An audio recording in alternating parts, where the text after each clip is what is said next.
They say you can't truly know someone until they've shown you their worst. I thought I knew Sarah, my wife of 12 years. She wasn't perfect. None of us are. But she had this way of turning the mundane into something magical. Her laugh could fill a room, and her plans, though often ridiculous, were always ambitious. But there's a thin line between ambition and recklessness, and I was about to learn just how far Sarah was willing to cross it.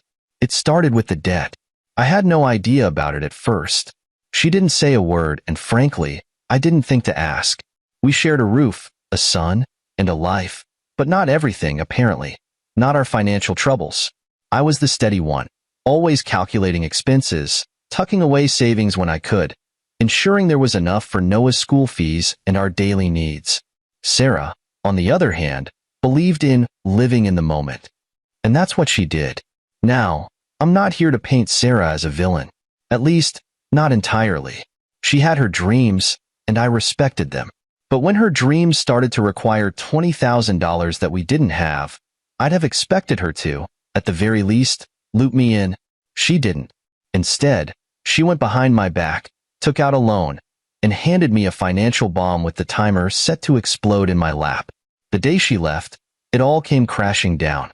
I woke up to find her gone, along with her suitcase and my peace of mind.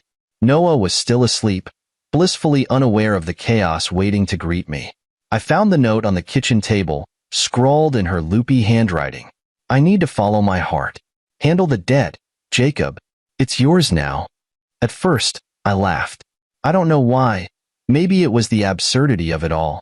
Follow her heart? Was her heart on a yacht somewhere, sipping margaritas? Because mine was trying to figure out how I'd pay off a loan I didn't even know existed. And then there was Noah. How do you explain to your 10-year-old son that his mother has abandoned the family?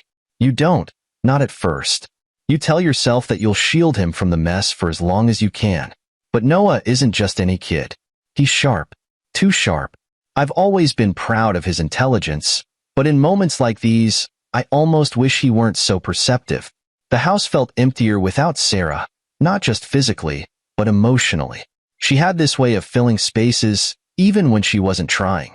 Now, every corner seemed to echo with her absence. I stood in the kitchen, staring at her note, wondering where it all went wrong. Was it the fights? The arguments about money? The late nights I spent working while she planned trips we could never afford? Maybe it was all of it. Or maybe it was none of it.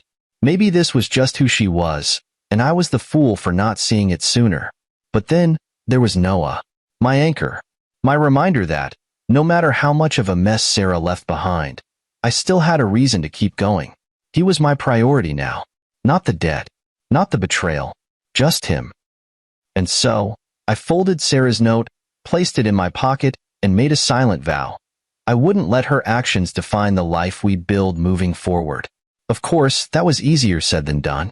The cracks she left in our foundation were already starting to spread.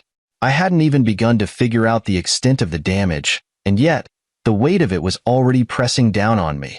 Still, I clung to the one thing Sarah couldn't take from me, my resolve. Looking back now, I wonder if Sarah ever really understood what she was leaving behind. Not just me, but Noah, too. Did she think we'd be fine without her? Did she care?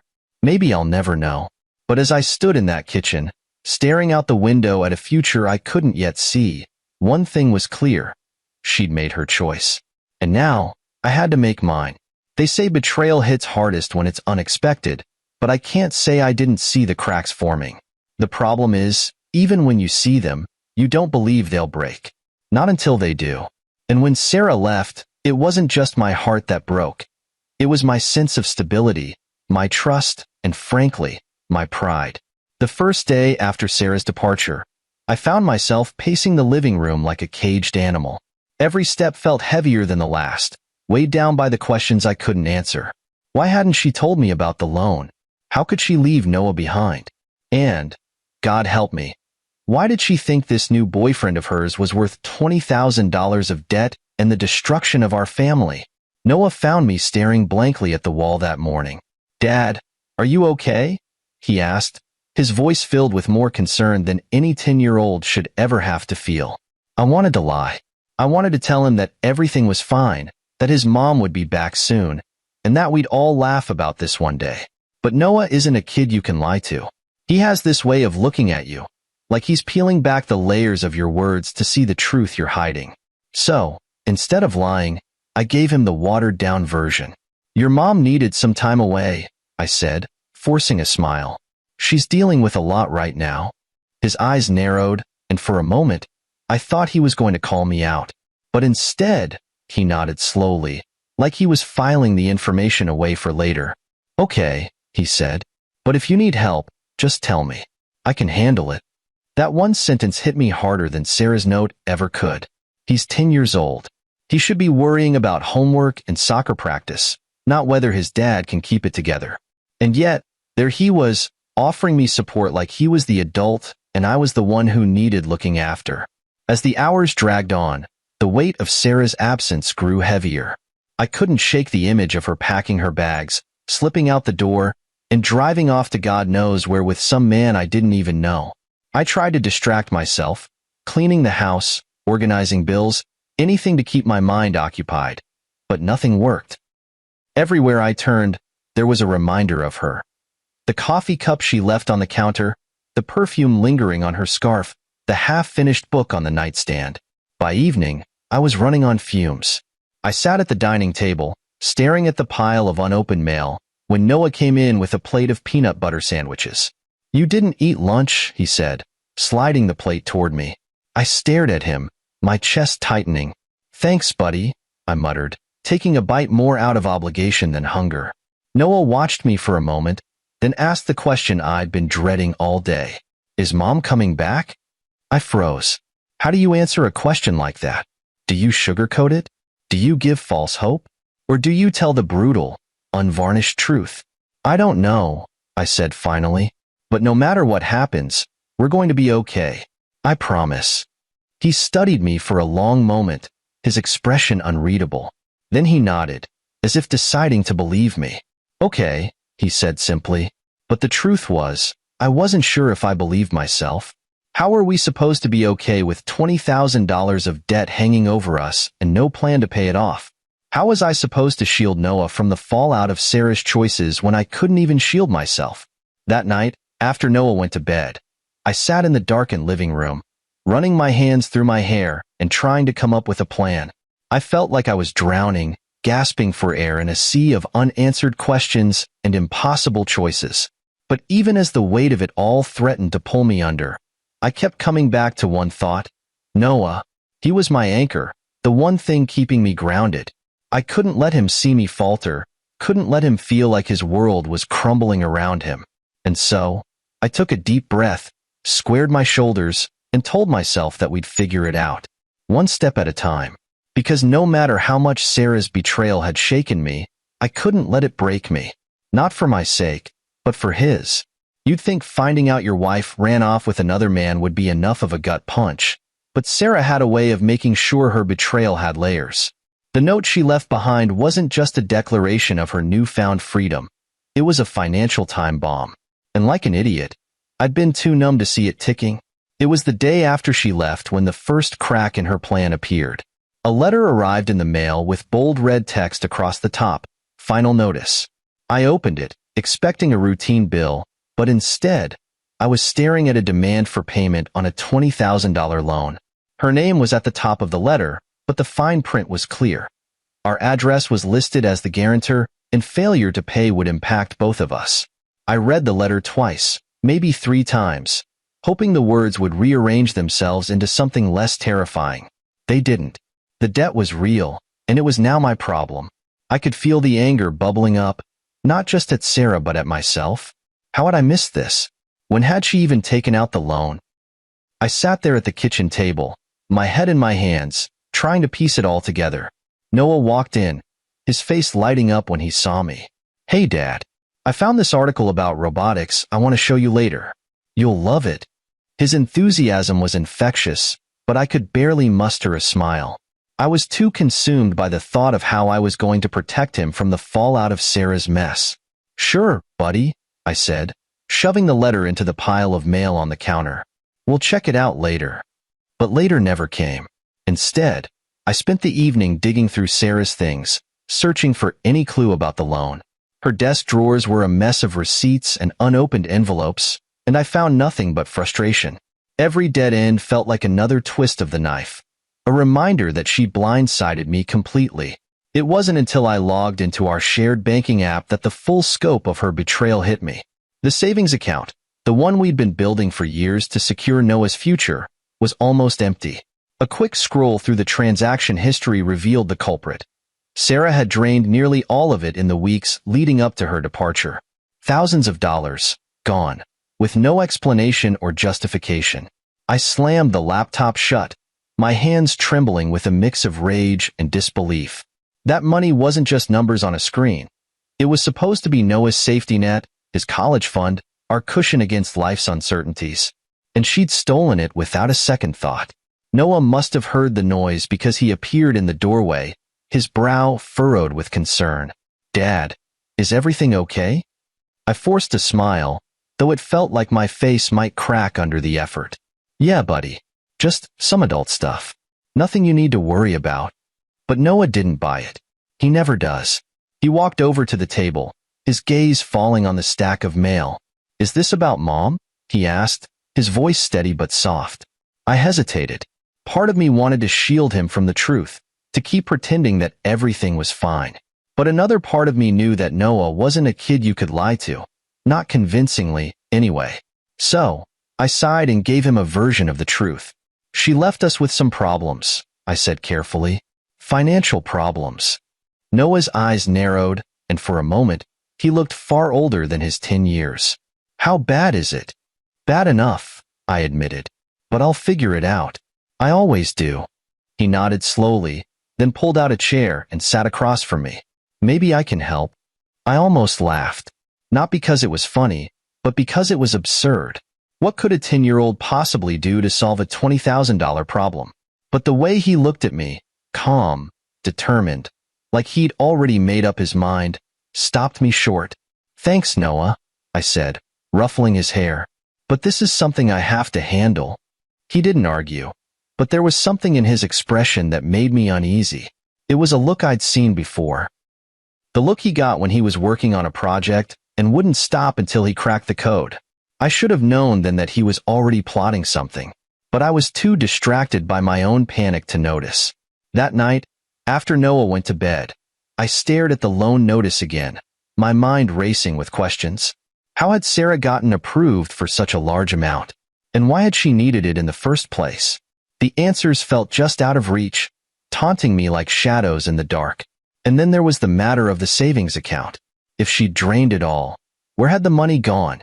Was it sitting in some offshore account, funding her new life with David? Or had she spent it already, leaving nothing but a trail of receipts and broken promises? I didn't have the answers, but one thing was clear.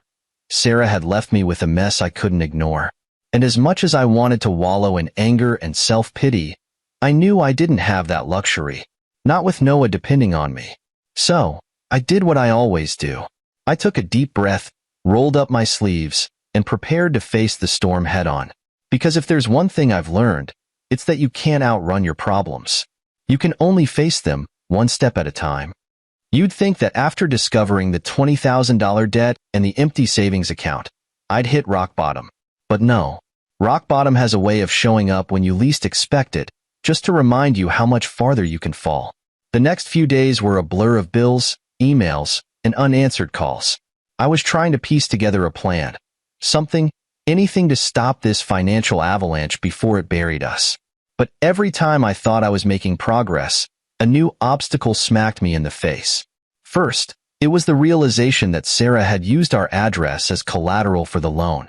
Then, it was the demand letter threatening legal action if payments weren't made immediately. What made it worse was the suffocating silence. Sarah wasn't responding to my calls, texts, or emails. It was like she disappeared into thin air, leaving me to pick up the pieces of the mess she'd made. I couldn't even yell at her, couldn't demand answers. All I had was her note, crumpled in my pocket like a mocking reminder of how easily she'd walked away. And then there was Noah, my son, my anchor, my source of both strength and guilt. He didn't know the full extent of what was happening, but he knew enough to worry. I could see it in the way he watched me, his brows furrowed as if he were trying to solve a puzzle. And every time he said, "It's okay, Dad. We'll figure it out," I felt like a failure for not having a plan already. The turning point came one evening when I sat at the kitchen table, staring at the numbers in front of me. The math didn't lie. I couldn't make the payments on the loan and keep up with our other expenses. Something would have to give, and I couldn't let it be Noah. He needed stability, a roof over his head, food on the table, the sense that his world wasn't completely falling apart. But how could I give him that when everything else was crumbling? "Dad?" His voice broke through my spiral of thoughts. I looked up to see him standing in the doorway, his expression calm but serious. "Are we going to be okay?" I hesitated. The truth felt too heavy, but I couldn't bring myself to lie. "I don't know, buddy," I admitted, "but I'm going to do everything I can to make sure we are." He nodded, as if he'd expected that answer. Then he walked over and placed a hand on my shoulder. "It's okay. I've got an idea." I blinked at him. "An idea?" "Noah, this isn't something you can solve with an idea. It's $20,000, not a school project. Just trust me," he said, his tone confident in a way that both impressed and unnerved me. "You don't have to do this alone." I wanted to dismiss him, to tell him that this was an adult problem and he didn't need to worry about it. But something in his eyes stopped me. It wasn't just determination. It was understanding. He wasn't just trying to help. He truly believed he could. "So," I nodded.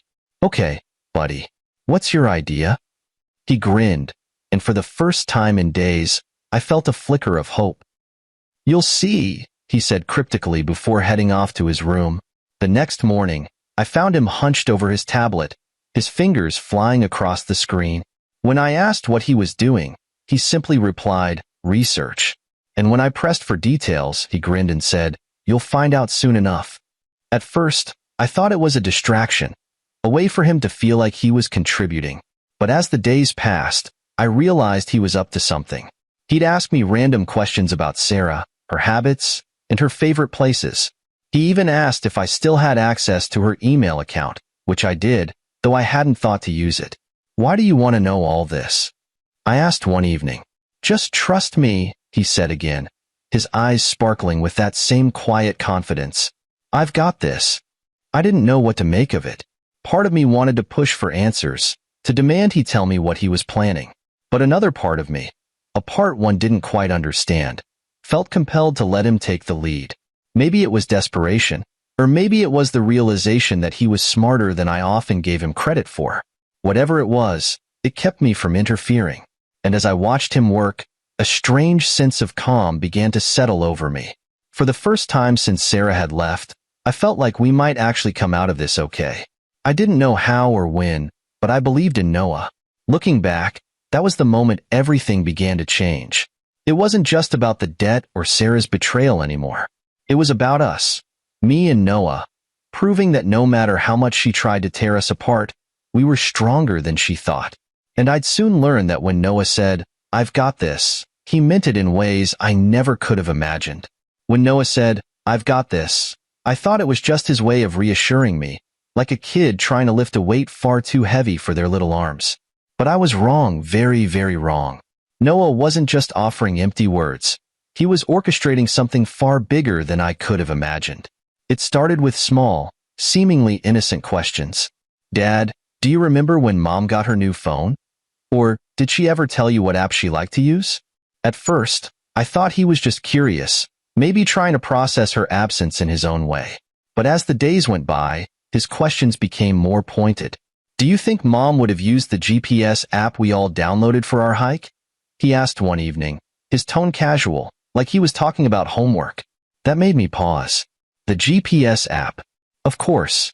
We'd installed it on all our devices after a family hike last year, when Noah pretended to get lost so we'd buy him a kid's smartphone. At the time, I'd laughed at his cleverness. Now, I wondered if that same cleverness was working overtime. "Noah, are you using that app to track your mom?" I asked, half joking. He looked up from his tablet, his face the picture of innocence. "Wouldn't you want to know where she is if you could?" I stared at him, half impressed and half horrified. "You can't just spy on people, Noah." "Why not?" She left us, he shot back. His voice was calm, but his eyes burned with a determination I'd never seen before. She left you with her debt. She left me without a mom. And she's out there, pretending like we don't exist. That's not fair. Fair. He was right. None of this was fair. But what could I say? What could I do? Noah's logic was cold, sharp, and impossible to argue with. And the worst part? He wasn't wrong. Okay, I said finally. What did you find? He grinned, the kind of grin that made me realize just how much like Sarah he could be when he set his mind to something. I know where she is, he said simply. I blinked. You what? I know where she is, he repeated. She's staying at that fancy lodge by the lake. The one we drove past last summer. I didn't know whether to laugh or cry. My 10-year-old son had done in 3 days what I hadn't even considered doing. Noah, I said, my voice tinged with disbelief. How do you even know this? He shrugged, like it was no big deal. The GPS app. It shows her phone's location in real time. She's been at the lodge all week. And you didn't think to tell me sooner? I asked, my voice rising. I wanted to make sure I had everything, he said matter-of-factly. Her boyfriend's there too, by the way. His name is David. He works at her old office. And guess what? Mom used some of the loan money to pay for the trip. My head was spinning. It felt like I was trapped in a bad soap opera, except the script was being written by a 10-year-old genius with a vendetta. How do you even know his name? I managed to ask. I called her office while you were at work, he admitted. I said I was her son and asked if she was on vacation. One of the secretaries told me everything. People really like to talk if you sound sad enough. I didn't know whether to be proud or terrified. My son was 10 years old and already outmaneuvering grown adults. Noah, I said, rubbing my temples, you can't just do things like this. Why not? He asked, his voice calm but firm. She betrayed us, Dad. She left us with her mess. I'm just fixing it. He said it so matter-of-factly, like it was the most natural thing in the world. And maybe, to him, it was. But to me, it was a wake-up call. This wasn't just about the debt or Sarah's betrayal anymore. It was about survival. And Noah, my brilliant, stubborn son, was doing everything he could to protect what little we had left. Okay, I said finally. What's your plan? He grinned again, that same mischievous grin that reminded me of Sarah. First, we're going to freeze the loan account. Then, we're going to make sure she can't spend another dime. And after that, we're going to confront her. It sounded insane. It was insane. But as I sat there, listening to Noah lay out his plan like some kind of child prodigy mastermind, I realized something. This wasn't just about getting back at Sarah. This was about teaching her that she couldn't just walk away from her family without consequences. And for the first time in weeks, I felt something I hadn't felt in a long time. Hope. Hope that maybe, just maybe, we could come out of this mess stronger than before. All because my 10-year-old son refused to let us sink. 3 days later, my phone rang. It was a number I didn't recognize, but something in my gut told me to answer. Maybe it was intuition, or maybe it was the faint hope that Sarah had finally grown a conscience. Either way, I picked up, bracing myself for whatever storm was coming. Jacob, it's me. Her voice was sharp, frantic. The cool, detached tone she'd used when she left was gone, replaced by something I'd never heard before. Fear. I leaned back in my chair, gripping the phone a little tighter. Sarah, I said, keeping my voice steady, to what do I owe the pleasure? Don't play games with me, she snapped. What did you do? Why are the police asking questions about me? And why is my account frozen? I can't access any of my money. I almost laughed. The irony of her panic was delicious. You're asking me what happened? I said, my tone dripping with mock innocence. I thought you had everything figured out, Sarah. You've got your boyfriend, your freedom, and my $20,000. Isn't that what you wanted? Jacob, this isn't funny, she hissed. David's furious. He says I've dragged him into a legal mess, and now his boss is questioning him about the loan. What did you do? I didn't do anything, I said, enjoying the rare moment of calm in the chaos she had created. But our son? He might have outsmarted you. There was a long pause, the kind that stretches so thin it's about to snap. "Noah," she said finally, her voice barely above a whisper. "What does Noah have to do with this?" "Everything, Sarah," I said. "While you were off living your best life, Noah was cleaning up the mess you left behind. He tracked your movements, reported your fraudulent loan to the bank, and froze the account before you could spend another dime." "That's impossible," she said, her voice trembling. "He's just a kid." "No," I corrected her. "He's our kid, and he's 10 times smarter than you ever gave him credit for." Her voice broke, teetering between anger and desperation. "You have to fix this, Jacob. The police are going to think I committed fraud. Maybe because you did?" I said, unable to hide the sarcasm. "You took out a loan using false information, drained our savings, and left your family with nothing. What exactly did you think would happen?" She didn't respond right away. I could hear her breathing on the other end, shallow and shaky. I didn't mean for it to go this far," she said finally. "It was just supposed to be a way to start over." I clenched my jaw, the weight of her words pressing down on me. "Start over? By leaving your son and me in ruins? Is that what starting over looks like to you?" "I didn't think," she began, but I cut her off. "No, you didn't," I said, my voice rising. "You didn't think about the damage you were doing, the mess you were leaving for Noah and me to clean up. You didn't think about anyone but yourself." For a moment, there was silence. And then she said something I wasn't expecting. "I'm sorry." I froze. It wasn't the apology itself that caught me off guard. It was the way she said it. Quiet, genuine, vulnerable. For the first time since she left, I heard the Sarah I used to know, the one I thought I'd spend my life with. But it wasn't enough. Not anymore. "Sorry doesn't fix this, Sarah," I said. "Sorry doesn't pay off the loan or undo the damage you've caused. If you really want to make things right, you'll turn yourself in and face the consequences." Her silence spoke volumes. I knew what she was thinking, that facing the consequences meant losing everything. Her freedom, her new life with David, maybe even her dignity. And she wasn't ready to let go of those things, no matter how much she claimed to regret what she'd done. "I can't," she said finally, her voice barely audible. "Then I can't help you," I replied. "Jacob, please," she begged. "David's threatening to leave me. I have nothing without him." "Maybe you should have thought about that before you walked out the door," I said. "But don't worry. I'm sure the police will help you figure it out." Before she could respond, I hung up. My hands were shaking, my heart pounding in my chest. It wasn't just the anger or the frustration. It was the realization that I didn't recognize the person on the other end of the line anymore. Sarah wasn't the woman I married. She wasn't the mother Noah deserved. She was a stranger. "Dad?" Noah's voice broke through my thoughts.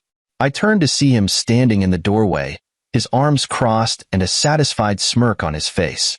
She sounded scared. "She is," I said, forcing a weak smile. "You did good, Noah. You really did." He grinned, a mixture of pride and relief washing over his face. "So, what's next?" I sighed, the weight of the question settling on my shoulders. "We wait," I said, "and we make sure she can't hurt us again." Because if there's one thing I'd learned, it's that Sarah wasn't just running from her mistakes. She was running from herself. And no matter how far she went, the truth would always catch up to her. When the moment came to confront Sarah, I wasn't sure what I expected. Maybe I thought she'd crumble under the weight of her guilt. Maybe I thought I'd feel some sort of satisfaction seeing her face the consequences of her actions. But what actually happened was something I could have never prepared for. It started with Noah. He was the one who suggested we confront her in person. "She needs to know she can't just walk away," he said, his voice steady in that unervingly mature way he had. I couldn't argue with him. She'd left us with nothing but chaos, and it was time she faced the mess she'd made. The GPS app gave us her exact location. A luxury lodge by the lake, the kind of place we'd once dreamed of visiting together as a family but could never afford. The irony wasn't lost on me. Sarah was living our fantasy, but it was built on lies and stolen money. Noah and I drove out there the next morning. The closer we got, the more my chest tightened. Part of me didn't want to do this. Part of me wanted to turn the car around, go home, and pretend none of this was happening. But then I looked at Noah, sitting beside me with that determined look on his face, and I knew I couldn't back down. This wasn't just about me anymore. It was about teaching my son that we don't run from our problems, even when they seem insurmountable. When we arrived at the lodge, I spotted her immediately. She was sitting on the patio with David, sipping a cocktail and laughing like she didn't have a care in the world. My stomach churned. How could she look so carefree when she'd left nothing but destruction in her wake? Ready? Noah asked, his voice calm but firm. I nodded, though my hands were shaking as I got out of the car. Together, we walked up to her table. She saw us before we reached her, her smile freezing mid-laugh. For a moment, she just stared at us, her face pale, her eyes darting between me and Noah like she couldn't decide if we were real or just a figment of her imagination. Jacob, she said finally, her voice barely audible, what are you doing here? Taking back what's ours, I said, my voice colder than I expected. You didn't think you could just walk away, did you? David, who had been quietly watching the exchange, finally spoke up. Is this your ex? He asked, his tone more annoyed than concerned. Look, buddy, we're in the middle of something. Why don't you take your kid and— Don't, I said, cutting him off. My eyes locked onto his, and for a moment, the tension was thick enough to cut with a knife. This isn't about you. Not yet, anyway. Sarah's face turned red as she scrambled to regain control of the situation. Jacob, please, she said, her voice trembling. We don't need to do this here. Oh, I think we do, I replied, crossing my arms. Because you didn't just leave us with a broken family, Sarah. You left us with your debt. You drained our savings. And now you're sitting here, drinking cocktails like none of it matters. Dad, Noah said, his voice steady but sharp. Show her. I pulled out the stack of documents Noah and I had prepared, the loan paperwork, the empty savings account statements, the GPS logs showing her movements. I placed them on the table, one by one, watching as her expression shifted from defiance to panic. You're lying, she said, though her voice lacked conviction. I never meant for— Stop, I snapped, my patience wearing thin. You knew exactly what you were doing, Sarah. And now, you're going to face the consequences. David stood up, clearly uncomfortable with the turn of events. Look, I didn't sign up for this, he said, backing away from the table. I didn't know. Save it, I said, cutting him off again. You knew enough to run off with her. You're just as complicit as she is. Sarah's eyes widened as she realized David was about to abandon her. David, wait, she cried, reaching for his arm. Don't go. I'll fix this, I promise.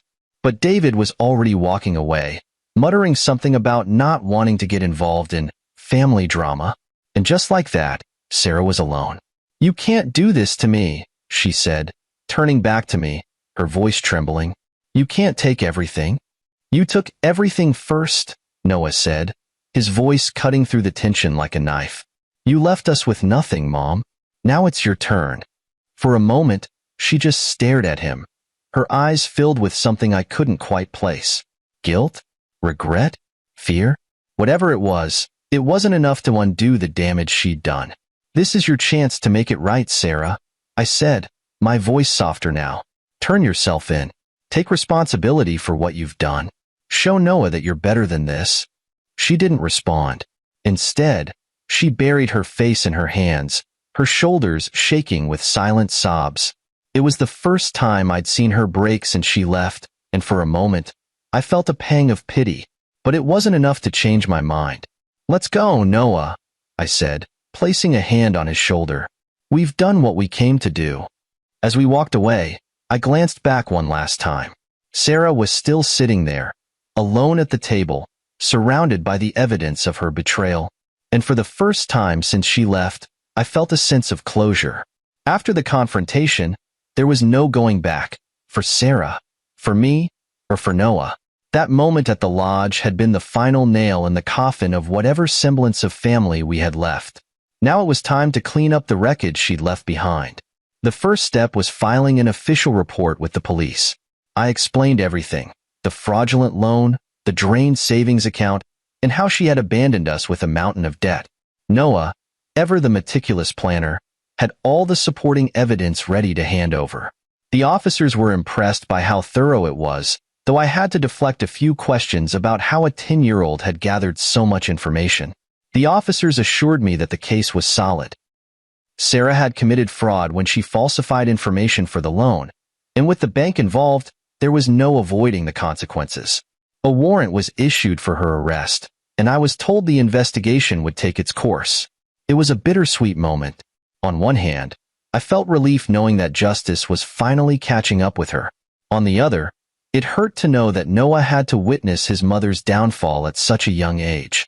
But Noah, as always, seemed unfazed. "She made her choice, Dad," he said as we left the police station. "Now we just have to make ours." The next step was dealing with the loan. I contacted the bank and explained the situation, providing proof that Sarah had committed fraud. After what felt like an eternity of back and forth, they finally agreed to cancel the loan, pending the results of the investigation. The relief was almost overwhelming. The $20,000 no longer hung over our heads like a guillotine, and for the first time in weeks, I felt like I could breathe again. With the loan sorted, I turned my attention to securing Noah's future. I met with a lawyer to ensure that Sarah's actions wouldn't jeopardize our stability any further. The lawyer helped me file for sole custody of Noah, citing Sarah's abandonment and financial recklessness. It was a straightforward case. Sarah hadn't just left us. She'd essentially forfeited her right to be a parent. The custody hearing came and went with little fanfare. Sarah didn't even show up. I was granted full custody, along with a court order requiring her to pay $500 a month in child support. I didn't expect her to actually pay, but the lawyer assured me that her wages, if she ever got a job, could be garnished to ensure compliance. As for the camper van, it was time to cut my losses. The vehicle had been sitting in the driveway since we retrieved it, a constant reminder of Sarah's betrayal. I decided to sell it, using the proceeds to rebuild our savings. It wasn't much, certainly not the $35,000 it had originally cost, but it was enough to give us a fresh start. Through it all, Noah remained my rock. He took on more responsibilities at home, helping with chores and errands without being asked. One evening, as we sat together folding laundry, he said something that stuck with me. "You know, Dad, I don't think Mom was happy," he said, his voice thoughtful. "Not with herself, not with us, not with anything. Maybe that's why she did what she did." I looked at him, amazed by his insight. "You're probably right, Noah," I said. "But her unhappiness doesn't excuse what she did. We all have to take responsibility for our choices." He nodded, his expression serious. "I'm glad you're my dad," he said after a moment. "You don't give up." His words hit me like a punch to the chest.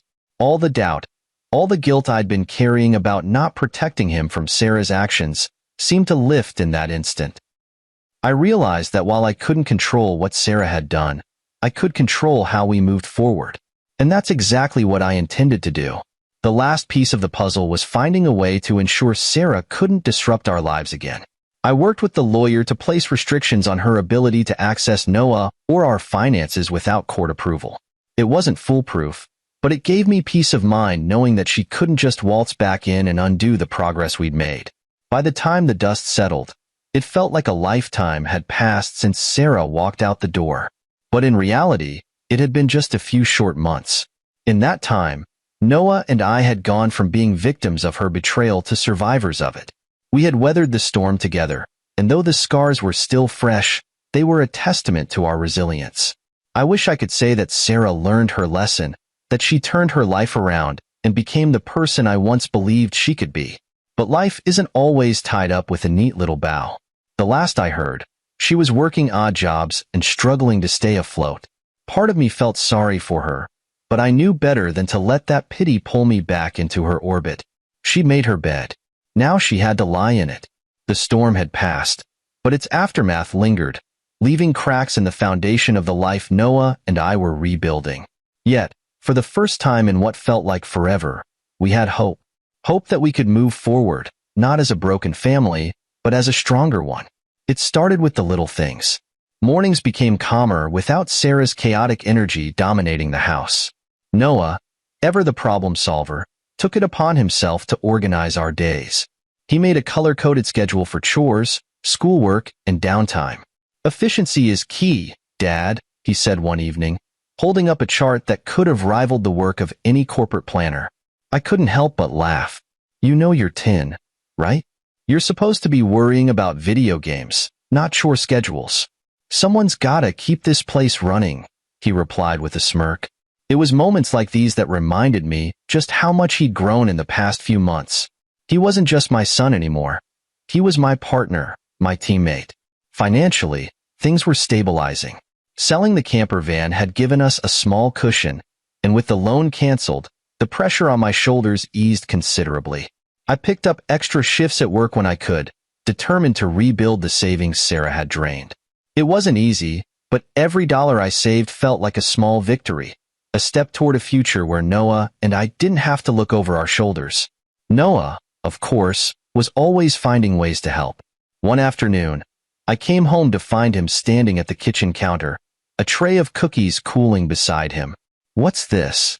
I asked, raising an eyebrow. "I'm starting a cookie business," he said matter-of-factly, handing me a flyer he'd printed at school. 50 cents a cookie. All proceeds go to the Jacob and Noah Recovery Fund. I burst out laughing, the kind of deep, cathartic laugh I hadn't felt in months. "You're something else, kid," I said, ruffling his hair. But it wasn't all smooth sailing. There were moments when the weight of what we'd been through hit me like a freight train. Nights when I'd lie awake, replaying Sarah's betrayal in my mind, wondering if there was something I could have done differently. And then there were the times I saw the sadness in Noah's eyes, the moments when he thought I wasn't looking. He missed her, even if he didn't say it outright. She was his mom, after all, and no amount of anger or disappointment could erase that bond. One night, as we were sitting on the couch watching a movie, he turned to me and asked, "Do you think she'll ever come back?" I paused, caught off guard by the question. "I don't know, buddy," I said honestly. "But if she does, it'll be on our terms. She'll have to prove that she's ready to be the mom you deserve." He nodded, his face thoughtful. "I don't think she will," he said quietly. "But that's okay. We're doing fine without her." Hearing him say that broke my heart a little, but it also filled me with pride. Noah had every right to be angry, every right to feel abandoned. Yet, he'd chosen to move forward, to focus on what we had instead of what we'd lost. As the weeks turned into months, life began to feel normal again, or at least a new version of normal. We found joy in the small things, cooking dinner together, playing board games on the weekends, or just sitting on the porch, watching the world go by. There were no grand gestures, no life-changing moments, just the quiet, steady work of rebuilding. One evening, as we were sitting at the table eating dinner, Noah looked up at me and said, "You know, Dad, I think we're going to be okay." I smiled, my chest swelling with pride. "Yeah, buddy," I said. "I think we are." But even as we moved forward, I couldn't shake the lessons we'd learned. Sarah's betrayal had left scars, but it had also taught us resilience. It had shown me the depth of Noah's strength, his unwavering loyalty, and his incredible ability to adapt. And it had reminded me of my own strength, the strength to protect, to persevere, and to build a life for my son, no matter the odds. Looking back now, I realized that Sarah's leaving wasn't the end of our story. It was just the beginning of a new chapter, one where Noah and I could write our own rules, free from the chaos she brought into our lives. The road ahead wasn't perfect, and I knew there would be challenges. But as I watched Noah finish his dinner, already launching into a detailed plan for his next school project, I felt something I hadn't felt in a long time: peace. Because no matter what came next, I knew we'd face it together. And together, we could handle anything.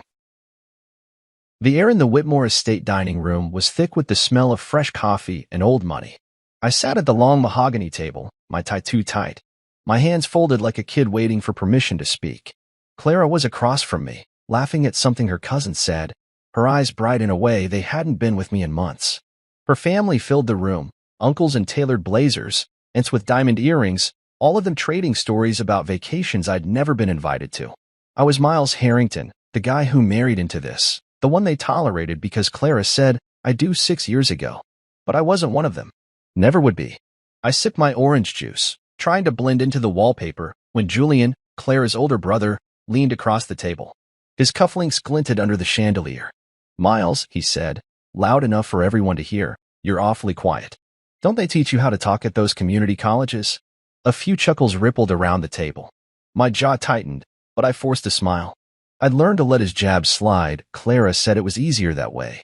"Keep the peace," she'd whisper after every family gathering, her hand on my arm like she was soothing a dog. I was about to change the subject, ask about the weather or some safe nonsense, when Julian picked up his coffee mug. It was steaming, fresh from the pot. He looked right at me, his smirk sharp as a blade, and then he tilted the mug. Hot coffee splashed across my face, burning my skin, soaking my shirt. The room went silent. My eyes stung, my cheeks throbbed, and for a second, I couldn't breathe. Julian laughed, a short, cruel bark, and said, "Oops. Clumsy me. I don't remember standing. I don't remember balling my fist. But I remember the crack of my knuckles against his jaw, the way his head snapped back, the way his chair tipped as he hit the floor." Gasps erupted. Someone dropped a fork. Clara's mother, Beatrix, clutched her pearls like I'd just set the table on fire. Julian scrambled to his feet, holding his face, his eyes wide with shock. I stood there, my hand throbbing, coffee dripping down my chin, waiting for someone to say something. Anything.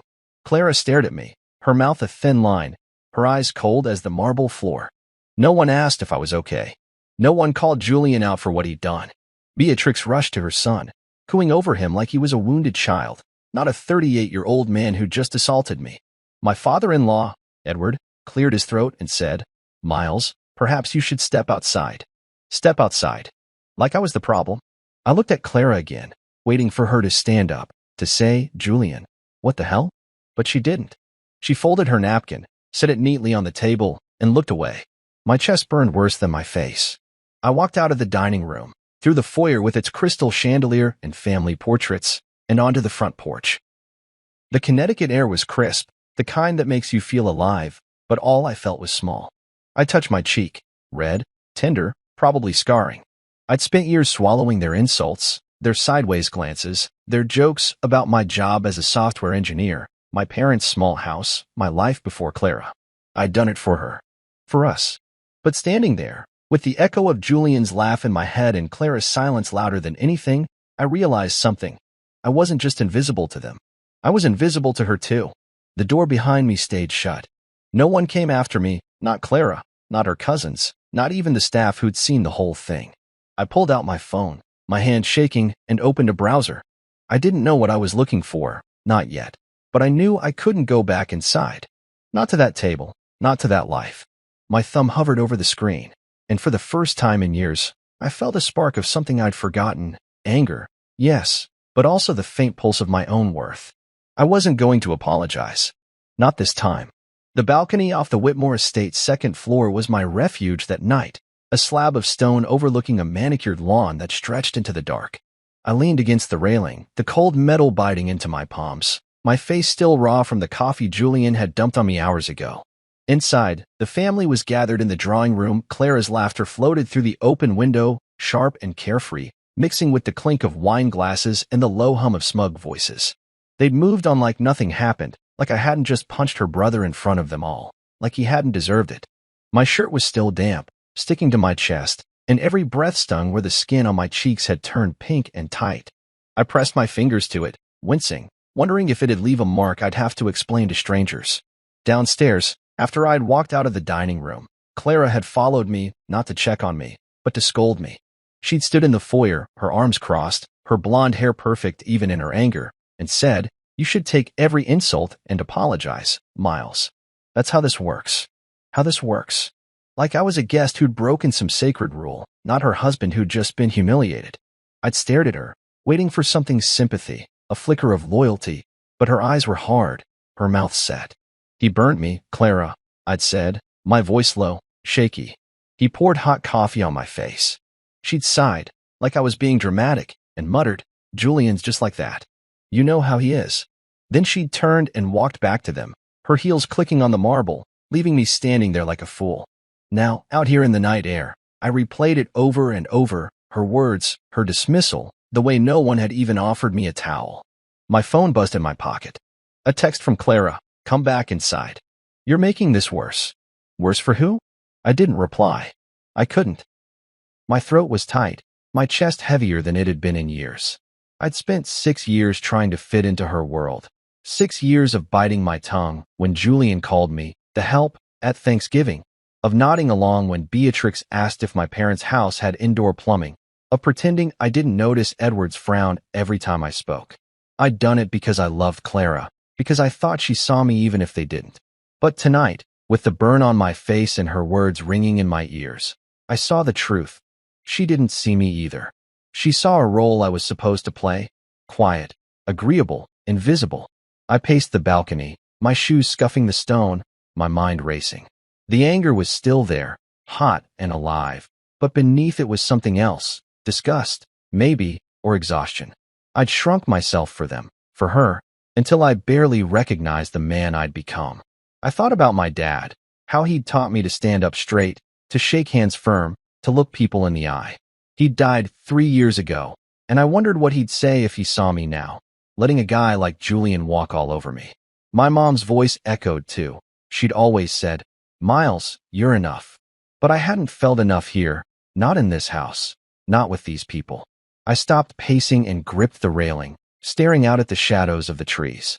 Inside, someone turned up the music, soft jazz, the kind they played to pretend they were classy. Clara's laugh cut through again, and it hit me like a punch. They were fine without me. They didn't need me in there, and maybe I didn't need to be. My hand slipped into my pocket, brushing against my wallet. I pulled it out, flipped it open. A few 20s, my driver's license, Clara's emergency credit card she'd given me last year just in case. I'd never used it. Pride, I guess, but now it felt like a lifeline. I didn't have a plan, not really, but the idea of staying here, of going back inside to grovel, made my stomach turn. I grabbed my phone again, ignored Clara's text, and opened the Maps app. The nearest airport was an hour away. I could drive there. I could leave. The thought hit me hard, reckless, wild. Leave? Just like that? No bags, no explanations? My heart pounded, half from fear, half from something I hadn't felt in years, freedom. I glanced back at the window, at the warm light spilling out, at the life I'd been clinging to. Clara's voice floated up again, saying something about dessert. She hadn't come out here. No one had. I was alone, and for the first time, that didn't scare me. It woke me up. I slipped my wallet back into my pocket, took one last look at the estate, the perfectly trimmed hedges, the glowing windows, the world that never wanted me, and made up my mind. I wasn't going back inside. Not tonight, maybe not ever. I walked down the balcony stairs to the driveway where my car sat, a beat-up sedan that stuck out among their BMWs and Teslas. The keys were still in my jacket. I got in, started the engine, and pulled out onto the road. The rearview mirror showed the estate shrinking behind me, and with every mile, the burn on my face hurt a little less. I didn't know where I was going, not yet, but I knew I wasn't staying.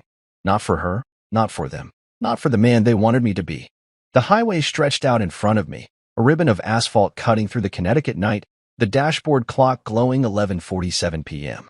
My hands gripped the steering wheel of my old sedan, the leather worn smooth from years of use, and the hum of the engine was the only sound keeping me company. My face still throbbed where Julian's coffee had hit me, a dull ache that pulsed with every heartbeat, but I didn't care. Not anymore. I'd left the Whitmore estate behind, the mansion shrinking in my rearview mirror until it was just a speck of light swallowed by the dark. Clara's text, "Come back inside. You're making this worse," sat unanswered on my phone, tossed onto the passenger seat. I didn't owe her an explanation. Not after she'd stood there, watching her brother burn me, and told me to apologize. The road signs blurred past, Hartford, 20 miles, New York, 87 miles, but I wasn't heading home to our condo. That wasn't home anymore, just a cage with better furniture. I needed out, far out, somewhere they couldn't reach me. The airport popped into my head again, a crazy idea that had taken root on the balcony and wouldn't let go. I'd never done anything this impulsive. 6 years with Clara had been about plans, schedules, dinners, her family's endless events. But now, with the wind whistling through the cracked window and the burn on my face screaming for something to change, I pressed the gas harder. Bradley International Airport was close, an hour's drive, maybe less if I pushed it. My phone buzzed again, another text, probably Clara, maybe Beatrix this time, ready to lecture me about manners. I didn't look. I turned it off instead, holding the power button until the screen went black. Silence. Real silence. Just me and the road. When I pulled into the airport parking lot, the neon signs buzzed overhead, and the air smelled like jet fuel and rain. I grabbed my wallet and the dead phone, locked the car, and walked toward the terminal. My reflection caught in the glass doors, coffee-stained shirt, red face, hair a mess. I looked like a guy who'd lost it, and maybe I had. Inside, the ticket counter was quiet, just a tired-looking woman in a blue uniform tapping at her computer. Next flight out, I said, my voice rougher than I meant it to be.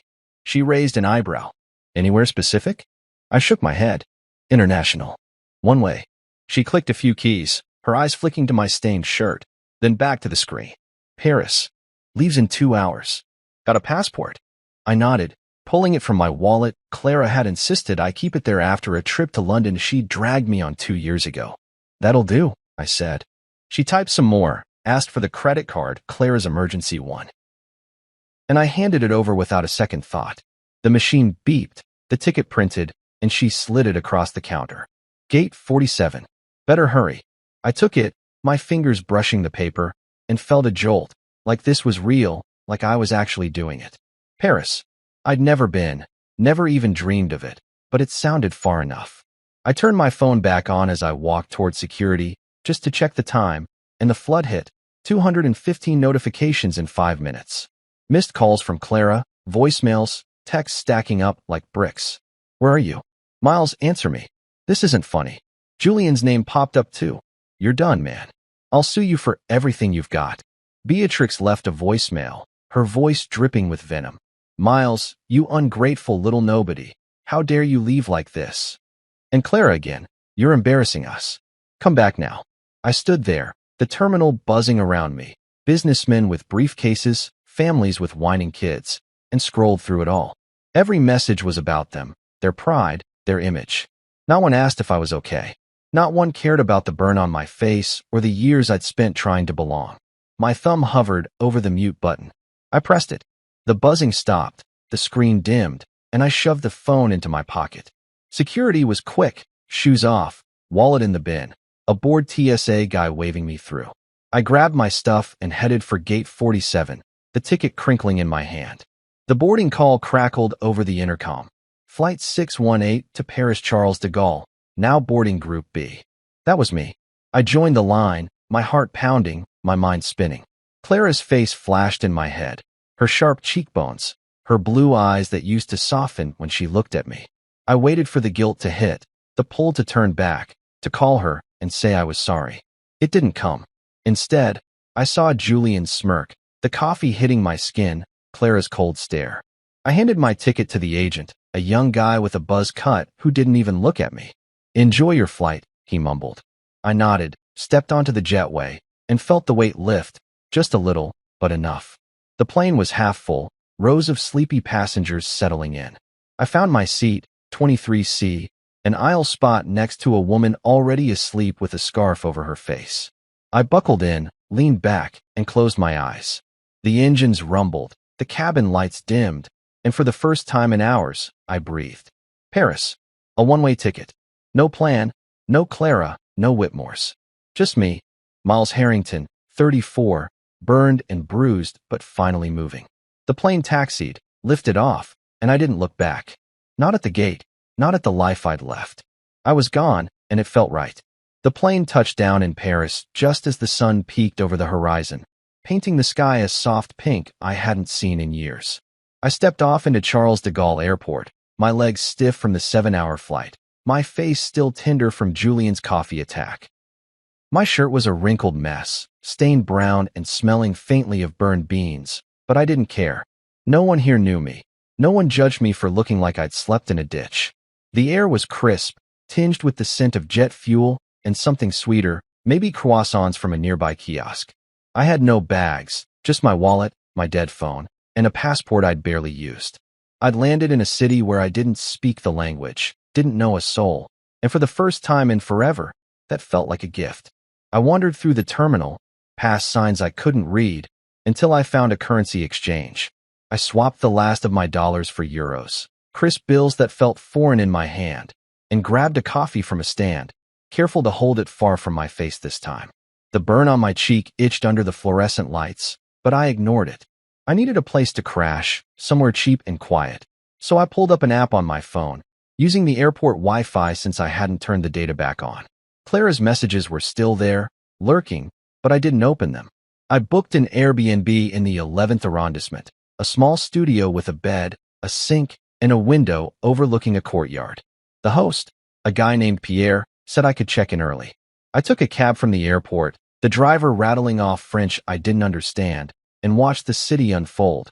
Narrow streets, stone buildings, people smoking on corners like they had nowhere to be.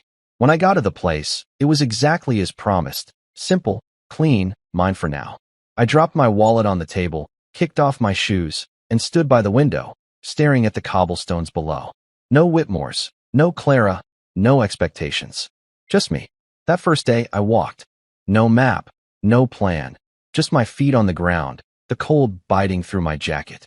I found a market near Bastille, stalls piled with bread, cheese, apples redder than any I'd seen back home. I bought a coffee, black, strong, and a baguette, tearing off pieces as I went. The Seine glittered under a gray sky, boats drifting slow and lazy, and I sat on a bench, watching them pass. People moved around me. Old men in berets, kids chasing pigeons, couples arguing in fast French, and I felt invisible in the best way. No one cared about my burned face or my stained shirt. No one knew I'd punched my brother-in-law and walked out on my wife. I could breathe here. By the third day, I'd settled into a rhythm. Coffee in the morning, walks through the city, quiet nights in the studio. I kept my phone off, letting the battery die completely. I didn't want to hear Clara's voice, didn't want Julian's threats or Beatrix's guilt trips. I'd check it eventually, but not yet. That afternoon, I stumbled into a bookstore off a side street, its windows fogged with age, a bell jingling as I pushed the door open. The woman behind the counter looked up, dark hair tied back, glasses perched on her nose, maybe 40. "Bonjour," she said, her voice soft but curious. I nodded, unsure how to respond, and she switched to English. "You're new here?" It wasn't a question. "Yeah," I said, rubbing the back of my neck. "Just landed." She smiled, faint but warm, and introduced herself as Isabelle Marchand, the owner. "You read?" she asked, gesturing to the shelves. "Used to," I admitted. "Not much lately." She walked over, pulled a thin book from a stack, and handed it to me, The Stranger by Camus. "Start with this. It's for people who don't know what they think anymore." I took it, surprised by how right she was. "Camus or Sartre?" she asked, leaning against the counter. "I don't know," I said, flipping the book over in my hands. "Then you'll like both," she replied, and that was that. We talked for a while, nothing deep, just books, the weather, how Paris winters bite harder than you expect. She didn't ask about my past, didn't pry about the red mark on my face that was starting to fade. It was the first real conversation I'd had in days, maybe weeks, that didn't feel like a test. I bought the book, thanked her, and left with a promise to come back. That night, I sat on the studio's lumpy bed, the book open on my lap, a cheap lamp casting shadows on the wall. I read the first page, then the second, the words sinking in slow and heavy. Misault, the guy in the story, didn't care what people thought. He just lived, even when it made no sense. I envied that. I'd spent years caring too much, twisting myself into knots for Clara's family, for her approval. And where had it gotten me? Burned and alone, sure, but now I was here, in Paris, with a book in my hands and a city outside that didn't need me to prove anything. I closed the book, set it on the table, and looked out the window again. The courtyard was dark, a cat slinking across the stones, and I felt something shift, not peace, not yet, but a crack in the wall I'd built around myself. Isabelle's voice stuck with me, for people who don't know what they think anymore. That was me, all right. But maybe here, in this city of strangers and first breaths, I could figure it out. One page, one day, one step at a time. Rain tapped against the window of my little Paris studio, a steady rhythm that matched the dull ache in my chest as I sat on the edge of the bed, staring at my phone. It had been dead for days, tucked in a drawer like a bomb I didn't want to touch. I'd been in Paris a week now, settling into this strange new life, coffee in the mornings, walks along the Seine, quiet talks with Isabelle at her bookstore. But the silence from my old world couldn't last forever. I knew Clara wouldn't let it. My fingers hesitated over the charger, then plugged it in. The screen lit up, and within seconds, it was chaos, pings, and buzzes, a flood of notifications that made my stomach twist. I'd muted them before I left, but now they were back, clawing at me. I sat there, the room dim except for the glow of the phone, and braced myself.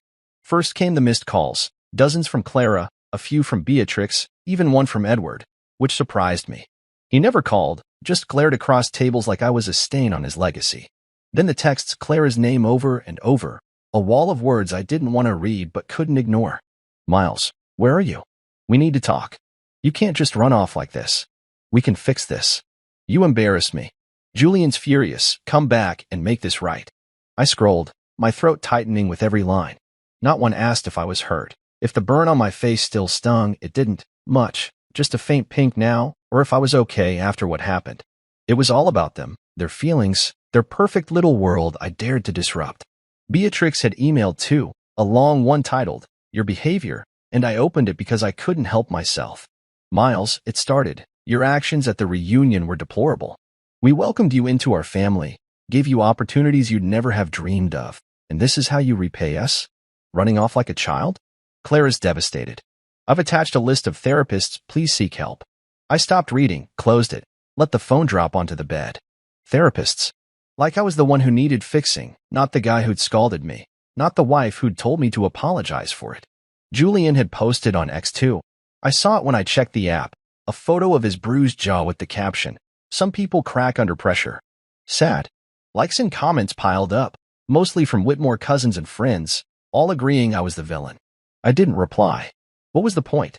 They'd made up their minds years ago. I was the outsider, the guy who didn't belong, and now I'd given them proof. I stood up, paced the small room, the wooden floor creaking under my socks. The rain outside was heavier now, streaking the glass, and I felt trapped, not by Paris, but by the weight of them still reaching for me. I couldn't keep living like this, tethered to their voices, their judgment. So I made a choice. I walked to a shop near the metro, bought a French SIM card with a new number, and swapped it into my phone. The old one, the American one tied to Clara and the Whitmores, I tossed into a drawer. No more notifications, no more guilt trips. I needed work too. Clara's credit card wouldn't last forever, and I wasn't about to beg her for money. I found a co-working space near Montmartre, a cramped room with fast Wi-Fi and freelancers hunched over laptops. I logged into my old freelance accounts, software gigs I'd done before Clara convinced me to take a real job at her friend's firm and pitch for projects. Simple stuff, debugging, app updates, things I could do with my eyes closed. By evening, I had 2 clients, enough to cover rent and food for a while. It wasn't much, but it was mine. That night, I sat by the window, the city lights blurred by the rain, and opened my phone again. The family group chat was still there, years of messages, forced holiday plans, Beatrix's passive-aggressive reminders about dress codes. I stared at it, my thumb hovering, then hit delete. The thread vanished, and with it, a knot in my chest loosened. I didn't need their updates, didn't need to know what Julian thought of my tantrum or how Clara was spinning this to her friends.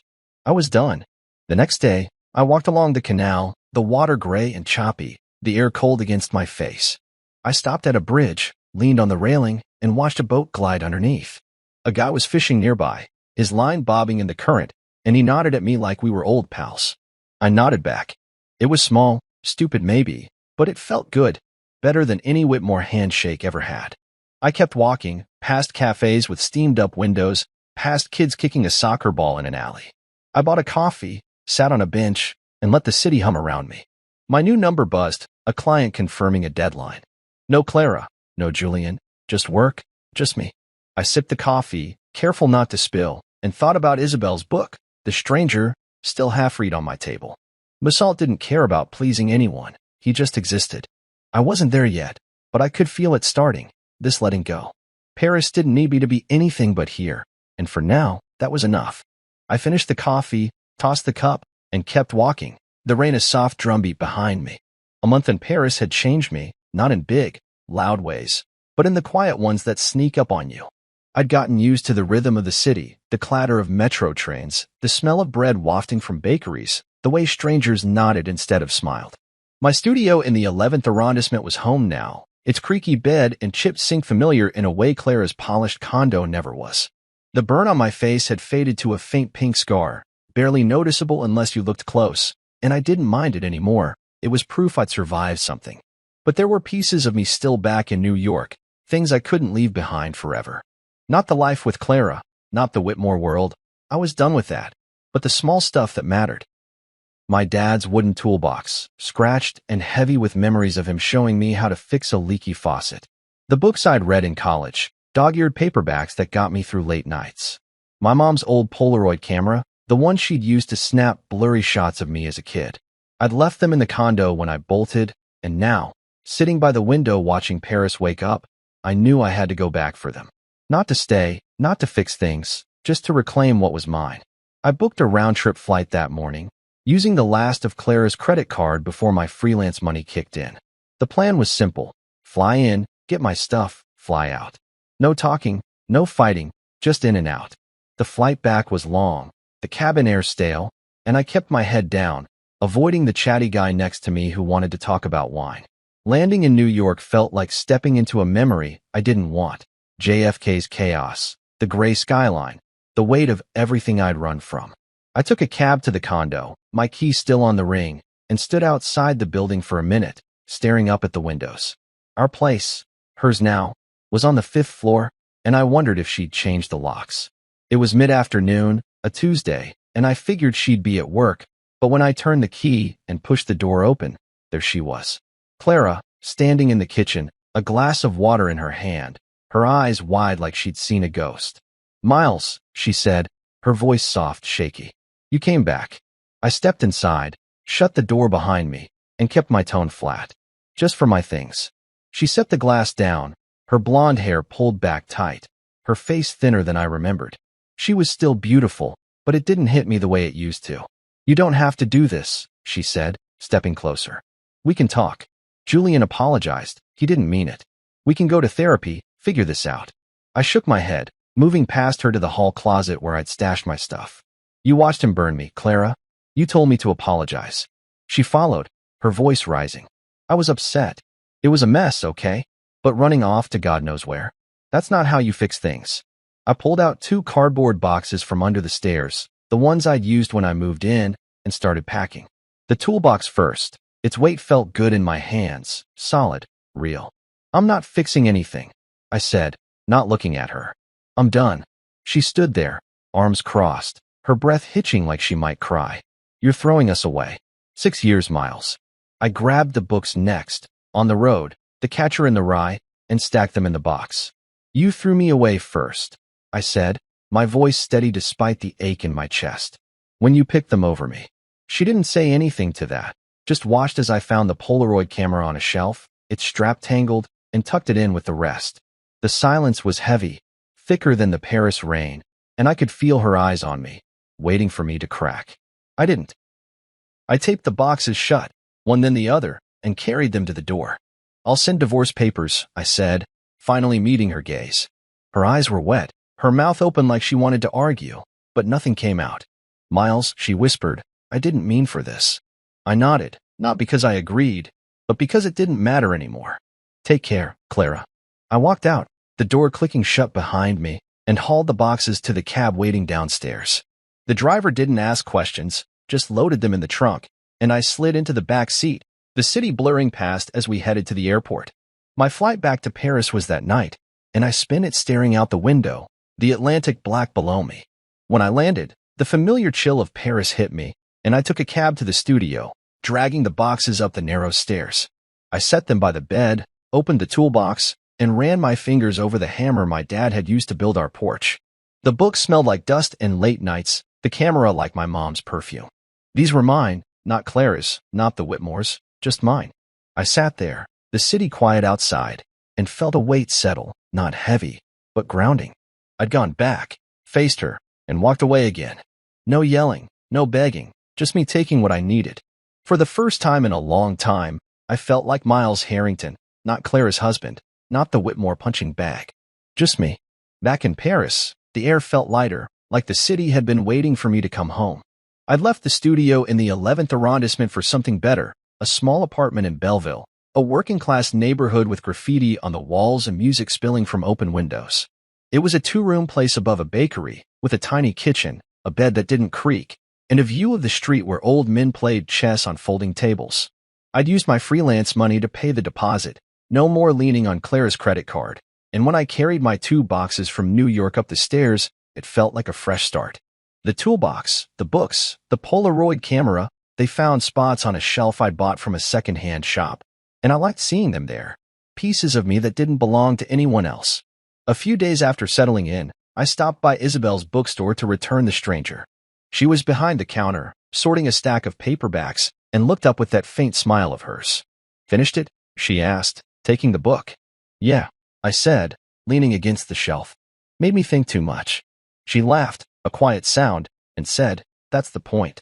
We talked for a while about Camus, about Paris, about how the rain here soaks you to the bone, and then she mentioned her friend Theo, who ran a tech repair shop a few streets over. "He's swamped," she said. "Could use someone good with computers." I perked up. My freelance gigs were steady, but I missed working with my hands, fixing things like my dad taught me. "Think he'd talk to me?" I asked. She nodded, scribbled an address on a scrap of paper, and handed it over. "Tell him I sent you." The next day, I walked to Theo's shop, a narrow storefront with a sign that read Reparations Tech in peeling paint. Inside, it was a mess, tables piled with cracked laptops, phone screens, tangled cords. Theo was a wiry guy, maybe 35, with a beard and a cigarette tucked behind his ear. "You Miles?" he asked, wiping his hands on a rag. "Yeah," I said. "Isabel sent me." He sized me up, then pointed to a computer in the corner. "Set up a system for me, inventory, invoices, something simple. I'm drowning here." I got to work, pulling up code on an old desktop, tweaking it until it tracked his stock and spit out receipts. It took a couple hours, Theo watching over my shoulder, grunting approval now and then. When I finished, he clapped me on the back. "Good. You want a job? Part-time, cash, no bullshit." I grinned, the first real smile in weeks. "Yeah, I'm in." That was the start of it. Mornings at the shop, afternoons freelancing from the co-working space, evenings walking the city. I'd leave the apartment early, grab a coffee from the bakery downstairs, and head to Theo's, where I'd fix phones or debug software while he smoked and told stories about growing up in Belleville. It wasn't glamorous, no dress code, no corner office, but it was honest. I liked the feel of a screwdriver in my hand again, the satisfaction of a screen flickering back to life. Clara never let me do this kind of work. She called it beneath us, pushed me into suits and meetings I hated. Here, no one cared how I held my coffee cup or if my shoes were polished. One night, after a long day at the shop, I sat at my kitchen table, the window open to let in the cool air. My phone, the new French number, buzzed with a text from Theo. "Beer tomorrow?" I typed back, "Sure." Simple, easy, no strings. I didn't check my old email much anymore, but I opened it that night, just to see. Clara's messages had slowed. "Fewer please, more clipped updates. Lawyer says you need to sign. Mom's still mad." I didn't reply. Her voice was fading, not gone but distant, like a radio station I'd tuned out. I closed the laptop, grabbed my dad's toolbox, and pulled out a wrench, turning it over in my hands. He'd been a mechanic, rough around the edges but good, and I wondered what he'd think of me now halfway across the world, starting over. He'd probably laugh, say, "About damn time, kid." My mom would have hugged me, told me I was enough. I missed them both, but having their things here, in this little apartment, made it bearable. The next day, I met Theo at a bar near the canal, a dive with sticky tables and cheap wine. We drank, talked about nothing, soccer, the weather, a busted printer at the shop, and I felt lighter than I had in years. No one asked about my past, my marriage, my scars. I walked home late, the streets quiet, the city mine in a way New York never was. Back in the apartment, I stood by the window, watching a couple argue below, their voices sharp but muffled. I didn't need to understand the words to know it wasn't my fight. I built something here, a job, a place, a rhythm, and it was small, messy, real. Clara's emails could sit unread, the Whitmores could stew in their mansion, and I'd keep going. I climbed into bed, the toolbox on the shelf glinting in the moonlight, and slept better than I had in months. This was my room, my life, and I wasn't apologizing for it. The Paris sky was a heavy gray that morning, the kind that promises rain but holds off just to keep you guessing.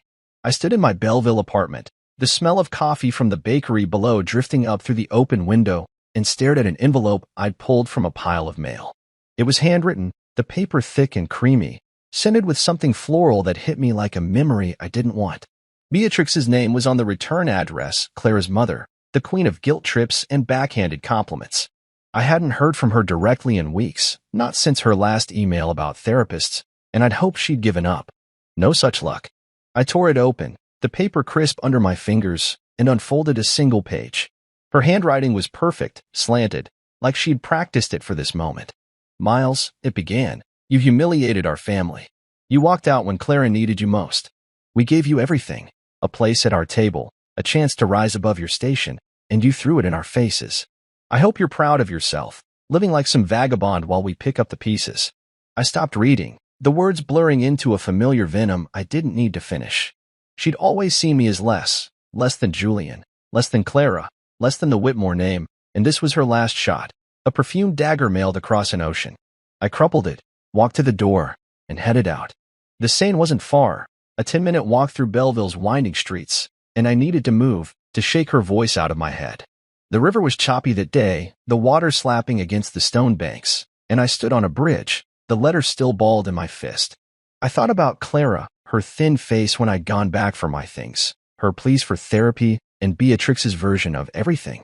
They'd given me a seat, sure, but it came with a leash, smile, nod, take the insults, shrink. I didn't know them pride or shame. I dropped the letter into the water, watched it hit the surface and sink, the ink bleeding into nothing. It felt good, final, like cutting a rope I'd been tangled in too long. That night, I met Theo and Isabel on a rooftop bar near the shop, a place with mismatched chairs and a view of the city's jagged skyline. Theo brought a bottle of cheap red wine, Isabel a loaf of bread she'd baked herself, crusty and warm. We sat under a string of bare bulbs, the air cool, the noise of Paris humming below. Theo poured the wine into plastic cups, handed me one, and said, "You're quiet tonight." I shrugged, tearing off a piece of bread. Got a letter from my ex's mom. Same old crap. Isabel raised an eyebrow, sipping her wine. What did she say? That I'm a disgrace, I said, keeping it light, though it still stung. Thinks I should have stayed and begged forgiveness. Theo snorted, leaning back in his chair. For what? Sounds like they're the ones who should beg. I nodded, chewing the bread, its taste sharp and simple. Yeah, well, they don't see it that way. Isabel set her cup down, her glasses catching the light. You look lighter, though, even with the letter. I paused, surprised she'd noticed. I feel it, I said, and it was true. The weight of Beatrix's words, Clara's silence, Julian's smirk, it was still there, but fainter, like a bruise fading. We drank more, the wine warming my chest, and talked about nothing important, Theo's latest repair disaster, Isabel's new shipment of books. No one asked me to explain myself, to justify why I'd left or what I was doing here. They just let me be. Later, as the city lights blinked on, Theo lit a cigarette and said, "You're good at the shop, man. Stick around." It wasn't a big thing, but it hit me hard, someone wanting me there. Not for what I could prove, but for what I could do. I got home late, the apartment dark except for the glow of a street lamp outside. I kicked off my shoes, stood by the shelf where my dad's toolbox sat, and ran my hand over it. The letter was gone, dissolved in the Seine, and with it, the last thread of Beatrix's hold. I didn't need her approval, didn't need Claire's either. I had this, Theo's shop, Isabel's books, a life I was building piece by piece. The next day, I went to work, fixed a cracked laptop screen, and laughed when Theo spilled coffee on his own shirt, cursing in French. After, I walked to the co-working space, finished a freelance job, and stopped by the bakery for a baguette. It was routine now, steady, mine. I didn't check my old email anymore, Clara's updates, Beatrix's rants, they could pile up unread. That night, I sat at my table, the Polaroid camera in front of me, and loaded a fresh pack of film I'd bought on a whim. I snapped a shot of the street below, blurry, imperfect, real, and pinned it to the wall. It was the first picture I'd taken in years, and it felt like a start. Paris had given me room to breathe, to be Miles again, not the guy who'd shrunk for the Whitmores. Beatrix's letter was the last echo of that old life, and I'd let it sink. I didn't need their table, I had my own. The Belleville apartment had become my anchor, its chipped walls and slanted floors more home than the condo with Clara ever was. 9 months in Paris had stripped away the man I'd been, Miles Harrington, the quiet husband who nodded at insults, who wore ties he hated to dinners he dreaded. Now, I woke to the clatter of the bakery downstairs, the shouts of kids playing soccer in the street, and I liked it. I'd changed my number legally last week, cutting the final thread to my old American SIM, the one Clara and the Whitmores could still reach. The French residence card came through too, a flimsy piece of plastic that said I belonged here, at least for now. It wasn't about becoming someone new. It was about remembering who I'd been before I let compromise grind me down. That morning, I stood in the kitchen, brewing coffee in a pot I'd bought for €5 at a flea market, and watched the steam curl up toward the ceiling. The toolbox sat on its shelf, the Polaroid camera next to it, both quiet reminders of my parents, my dad's steady hands, my mom's soft laugh. I'd started using the camera more, snapping shots of Paris, a pigeon on a bench, a cracked cobblestone, Theo swearing at a busted printer. The pictures lined my wall now, a messy collage of this new life. Work kept me busy, mornings at Theo's shop, afternoons freelancing, and lately, something extra. Theo's niece, a shy 12-year-old named Lucy, had asked me to teach her how to build a website. We'd started last month, sitting at the shop's back table with my laptop, me showing her code line by line. She'd grinned when her first page loaded, a bright pink screen with Lucy's World in block letters, and I'd felt a pride I hadn't known in years. It was small, but it mattered. That afternoon, I met her again, bringing a bag of pastries from the bakery as a bribe. She was waiting, her hair in a messy braid, her eyes bright. "Can we add pictures?" she asked, bouncing in her chair. "Yeah," I said, pulling up the code. "Pick some from your phone." She uploaded shots of her dog, a scruffy mutt named Bruno, and I showed her how to size them, align them, make them pop. When we finished, she hugged me quick, awkward, the way kids do, and ran off to show Theo. He poked his head out later, smirking. "You're stuck with her now, man." I laughed. Fine by me. Teaching her reminded me of my dad, how he'd patiently explained tools to me, and it patched a hole I didn't know I had. Later, I walked the city, the Polaroid slung around my neck. I'd gotten good at finding moments. A woman feeding ducks by the canal, a guy juggling oranges outside a market. I snapped them, watched the film spit out, and tucked the prints into my pocket. It was something mine, not tied to Clara or her family's expectations. That night, I sat at my table, the latest photo, a blurry shot of a street musician, drawing in front of me. My laptop was open, and I stared at an email I'd been avoiding. It was to my lawyer, a draft I'd written weeks ago, finalized the divorce. No assets, no fights, just end it. I'd hesitated because part of me still heard Clara's voice, soft and pleading, from that day in the condo. But it wasn't enough anymore. I edited the message, kept it short, and hit send. No fanfare, no second thoughts, just a clean break. The next day, I went to Theo's shop, fixed a phone with a shattered screen, and listened to him rant about a soccer match. Isabel stopped by with coffee, her glasses fogged from the cold, and we talked about books, Sartre this time, how heavy his stuff was. "You're different," she said, out of nowhere, as she handed me a cup. "How?" I asked, taking it. "Less haunted," she said, shrugging. "Like you're here now, not half somewhere else." I nodded, sipping the coffee, warm and bitter. She was right. The Whitmores, Clara, the old me, they were ghosts, fading every day I spent here. I didn't check my old email anymore, didn't wonder what Julian was posting or what Beatrix was scheming. They didn't matter. That evening, I walked home slow, the city alive around me. Lights flickering on, voices spilling from cafes. I stopped at a bridge, leaned on the railing, and watched the Seine flow, dark and steady. I'd let go of the man who'd tried to fit where he wasn't wanted, the one who'd apologized for existing. Paris hadn't saved me. It had just given me space to save myself. I pulled the Polaroid from my neck, aimed it at the water, and clicked. The picture slid out, a smear of black and gray, and I kept it anyway. It was mine, like this life, flaws and all. Back in the apartment, I pinned it to the wall, next to Lucy's pink website code I'd printed as a joke. The divorce would come through soon.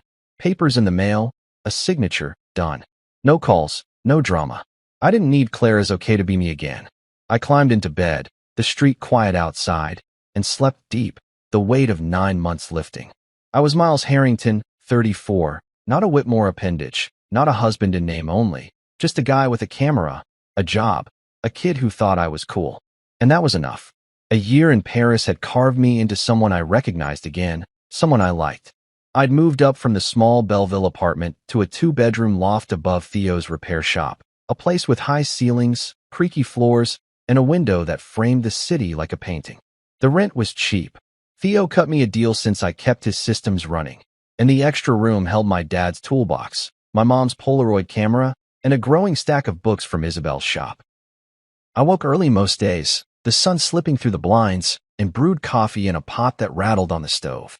The shop downstairs hummed by 8, Theo banging tools and cursing in French, and I'd join him after my first cup, fixing phones or tweaking software while the street outside buzzed with life.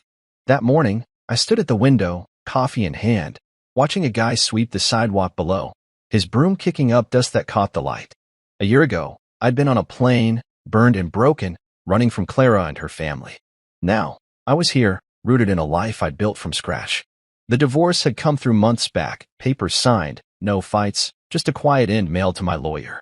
Clara's last message arrived yesterday, a short text to my old number that I'd seen when I checked it for a client's contact. I hope you're okay. It landed soft, not sharp like her old please, and I didn't reply. I didn't need to. She was a shadow now, not a weight, and I let her fade.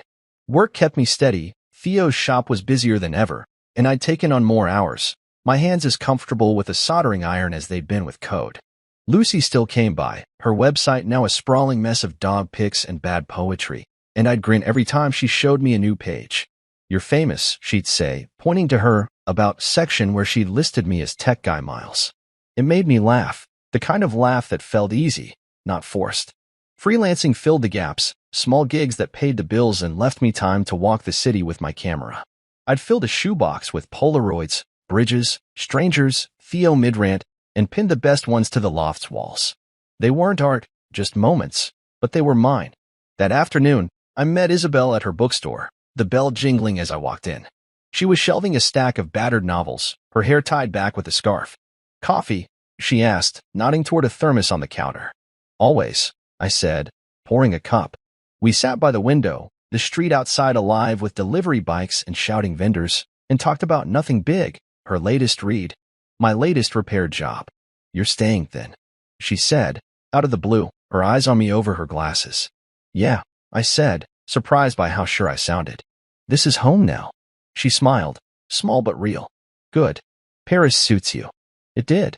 Not the tourist Paris, Eiffel Tower selfies and overpriced wine, but the real one, the one with cracked pavements and late-night bars, the one that didn't care who I'd been before. Later, I walked the canal, the water glinting under a rare clear sky, and stopped at a bench to watch the boats drift. A kid kicked a ball nearby, his mom yelling at him to slow down, and I snapped a Polaroid of it, the blur of his sneaker against the gray stones. I didn't miss New York, didn't miss the condo or the Whitmore estate.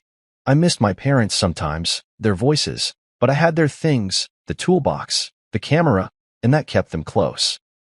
That night, I cooked dinner in the loft, a simple pasta with sauce from a jar, and ate at the table by the window. The shop was quiet below, Theo gone home, and the street settled into a soft hum. My phone buzzed, a text from Lucy. Bruno ate my shoe. Pick soon. I laughed, typed back, can't wait.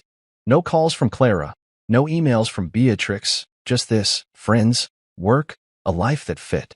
I cleaned up, grabbed the Polaroid, and stepped onto the fire escape, the metal cold under my feet. The river wasn't far, its curve visible past the rooftops, and I aimed the camera, clicked. The shot came out dark, just a smear of lights and water, but I kept it, tucking it into my pocket. A year ago, I'd been Miles Harrington, the guy who took Julian's coffee to the face and Clara's silence to the heart. I bought that one-way ticket, landed here, and rebuilt. Not perfect, not fancy, just real. I didn't apologize anymore, didn't shrink. I worked, I walked, I lived.